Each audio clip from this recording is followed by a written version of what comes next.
নুসরাত, প্রথমত যে বিষয়টি আমরা শুনতে পেরেছি সেটি হচ্ছে আদালত বলেছেন যে তারা লজ্জিত, এত মানুষের মৃত্যুতে তারা দুঃখ প্রকাশ করেছেন। তার পরবর্তীতে যেটি হয়েছে যে শুনানি যখন চলছিল, প্রায় 2.5 ঘন্টার মতো শুনানি হয়েছে, এর মধ্যে দফায় দফায় বাকবিতণ্ডা হয়েছে, এজে চিৎকার চেঁচামেচি হয়েছে, এক পর্যায়ে সেম শব্দ আমরা শুনেছি। একেবারে বলা চলে জনাকীর্ণ আদালতে আজকে যা হয়েছে সেটি আসলে একেবারেই কাম্য ছিল না, এবং এটি নিয়ে অভিযোগ করেছেন সারা হোসেন। তিনি যখন ব্রিফিং করেছেন তখন বলেছেন তাদেরকে কথা বলতে দেয়নি।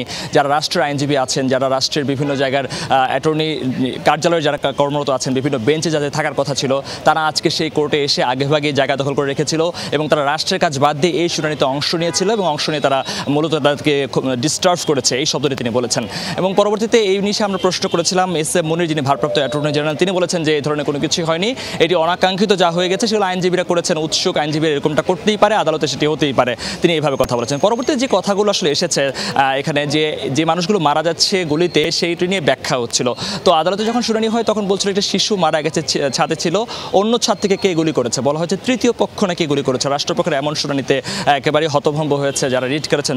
তারা বলছেন যে এটির কোনো ব্যাখ্যা তারাও তদন্ত সাপেক্ষে বলতে পারেনি, তাহলে তারা কিভাবে এখনই এই সমস্ত বিষয়গুলো তৃতীয় পক্ষের উপর ছেড়ে দিচ্ছে। তাহলে যারা গুলি করছে তাদেরকে বাঁচানোর চেষ্টা করা হচ্ছে, তো পুলিশকে তারা বাঁচানোর চেষ্টা করছেন। একসাথে পুলিশের পক্ষে সাফাই গিয়েছেন রাষ্ট্রপক্ষ, এবং রিটকারীর পক্ষে যারা ছিলেন তারা এই বিষয়টিতে উষ্মা প্রকাশ করে তারা বলেছেন যে অবশ্যই পুলিশের উপর যে হামলা হয়েছে সেটিও ন্যাক্কারজনক, কিন্তু শিক্ষার্থীদের উপর যে ধরনের গুলি ছোড়া হচ্ছে এটি কোনোভাবেই কাম্য নয়। এই বিষয়টির জন্য তারা আজকে আদেশ চেয়েছিলেন, কিন্তু আদেশ না হওয়ার পরে যেটি হয়েছে যে আগামীকালকে আবারও শুনানি হবে, যারা রিটকারী আছেন তাদের প্রতি উত্তর নেবেন, প্রতি উত্তরের পরের আদেশটি হবে। আদেশটি হওয়ার পর বোঝা যাবে আসলে রিটটি চলমান থাকবে কিনা এবং ডিবি অফিসে যারা আছেন তাদের আসলে হেফাজতের পরবর্তী কার্যক্রম কি হবে। 5-স্টার রেটিং প্রাপ্ত বিএলডিসি টেকনোলজির Walton super saver ceiling fan 65% পর্যন্ত বিদ্যুৎ বিল সাশ্রয় করে আপনাকে রাখে প্রশান্তিতে।